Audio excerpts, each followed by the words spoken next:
Assalamualaikum anak-anak. Hari ini kita akan belajar tema 2, persatuan dalam perbedaan, subtema 2, bekerja sama mencapai tujuan. Nah, sebelum kita memulai pembelajaran pada hari ini, kita berdoa terlebih dahulu ya. Bismillahirrahmanirrahim. Rabbi zidni ilma warzuqni fahma, amin. Nah, selanjutnya Ibu akan absen kalian terlebih dahulu ya. Alhamdulillah hari ini kalian hadir semua.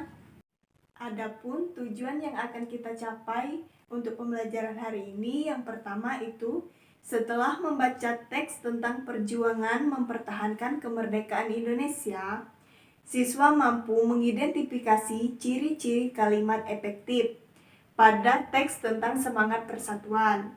Yang kedua, yaitu setelah membaca teks dan berdiskusi, siswa mampu menuliskan peristiwa penting tentang semangat persatuan dan kesatuan menggunakan unsur apa, di mana, kapan, mengapa, dan bagaimana dengan menggunakan kalimat efektif. 3.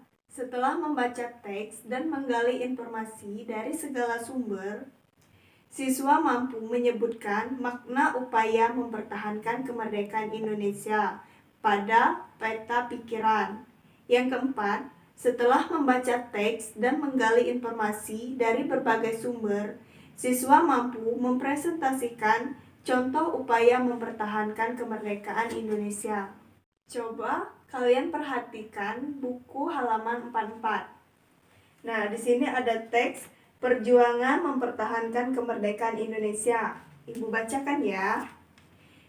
Setelah proklamasi kemerdekaan Indonesia 17 Agustus 1945, bangsa Indonesia ternyata masih terus berjuang mempertahankan kemerdekaan Indonesia dari gangguan bangsa asing yang datang, seperti dari pemerintahan Belanda.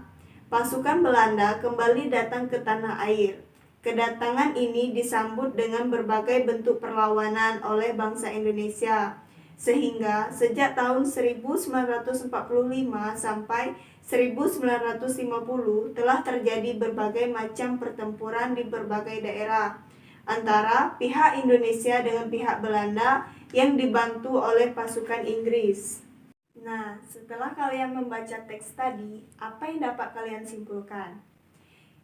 Yaitu yang pertama, seharusnya bangsa Indonesia telah merdeka dan terbebas dari segala bentuk penindak serta penjajahan. Namun, pada kenyataannya tidak sedemikian. 2. Bangsa Indonesia masih perlu berjuang mempertahankan kemerdekaan Indonesia. 3. Mengapa hal itu bisa terjadi? Bagaimana upaya bangsa Indonesia dalam mempertahankan kemerdekaan Indonesia? Ayo anak-anak semua, kita cari tahu bersama-sama. Salah satu perjuangan bangsa Indonesia setelah kemerdekaan adalah Pertempuran Surabaya yang ada pada teks halaman 45. Ibu bacakan ya. Pada tanggal 25 Oktober 1945, tentara sekutu yang dipimpin oleh Brigadir Jenderal Malabi, tanggal 27 sampai 30 Oktober 1945, terjadi kontak senjata antara para pemuda Indonesia dengan pasukan Inggris. Dalam pertempuran ini, pasukan Inggris dapat dipukul mundur. Bahkan puncak dari pertempuran tersebut adalah terbunuhnya pimpinan pasukan Inggris, yaitu Brigadir Jenderal Malabi. Pada tanggal 9 November 1945, Inggris mengeluarkan ultimatum yang berisi semua pimpinan dan orang Indonesia yang bersenjata harus melapor dan meletakkan senjatanya di tempat yang ditentukan dan menyerahkan diri dengan mengangkat tangan. Namun, ultimatum tersebut ditolak oleh pihak Indonesia. pada tanggal 10 November 1945. Terjadi pertempuran yang sangat dahsyat. Pasukan Inggris menggempur Surabaya dari darat, laut, udara. Peristiwa 10 November ini diperingati sebagai Hari Pahlawan. Kalian bisa berdiskusi dengan ayah dan bunda di rumah untuk mengisi peta pikiran tentang teks pertempuran Surabaya. Namun, sebelum kalian mengembangkan peta pikiran mengenai sebuah tulisan baru, Ibu akan menjelaskan kalimat tanya yang akan kalian kembangkan di peta pikiran. Yang pertama itu apa? Apa yang terjadi? Terus yang kedua ada kata siapa. Misalnya siapa saja yang menjadi korban dalam pertempuran itu. Kemudian ada kapan, yaitu misalnya kapan pertempuran itu terjadi. Selanjutnya ada di mana pertempuran itu terjadi. Selanjutnya ada mengapa, yaitu mengapa pertempuran itu bisa terjadi. Dan yang terakhir itu ada bagaimana cara menindaklanjuti pertempuran itu. Nah, kemudian jawabannya yaitu dengan kalimat yang efektif tadi kalian tulis di sini. Di sini juga ada apa, mengapa, siapa, bagaimana, kapan, dan di mana. Apa itu kalimat efektif dan apa ciri-ciri dari kalimat efektif?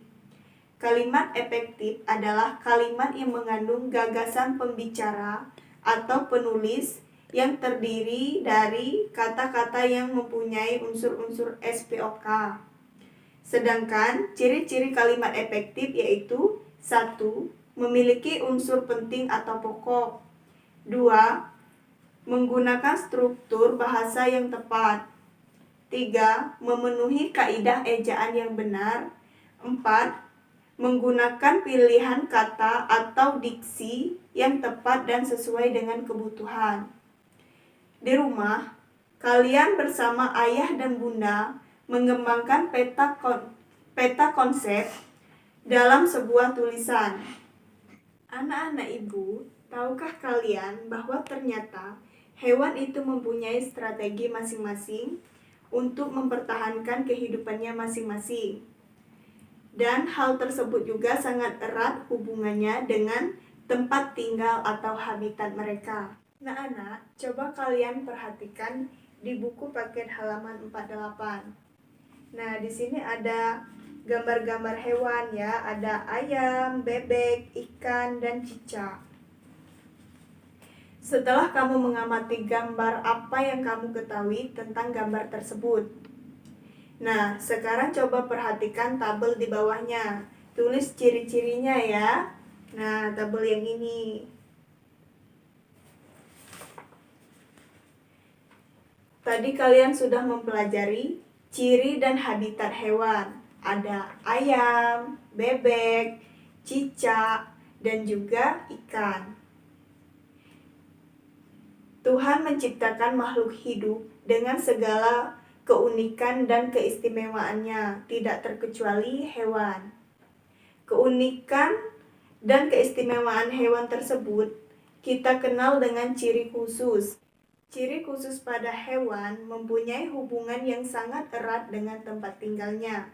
Misalnya, ikan memiliki insang untuk memudahkan dia bernapas di dalam air. Setelah itu ada cicak. Cicak memiliki perekat pada kakinya untuk menempel di dinding. Kemudian ada bebek. Bebek memiliki selaput pada kakinya agar dapat berenang di air. Coba anak-anak, apa yang dapat kalian pelajari pada hari ini? Iya, betul.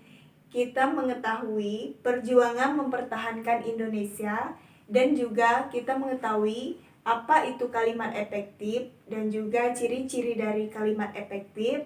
Kita juga mengetahui ciri-ciri dari hewan dan juga habitatnya. Nah, cukup sekian pembelajaran kita pada hari ini. Semoga apa yang Ibu sampaikan bisa bermanfaat untuk kalian. Dan juga kalian juga dapat dengan mudah untuk memahami materi yang Ibu sampaikan. Ibu akhiri, wassalamualaikum warahmatullahi wabarakatuh.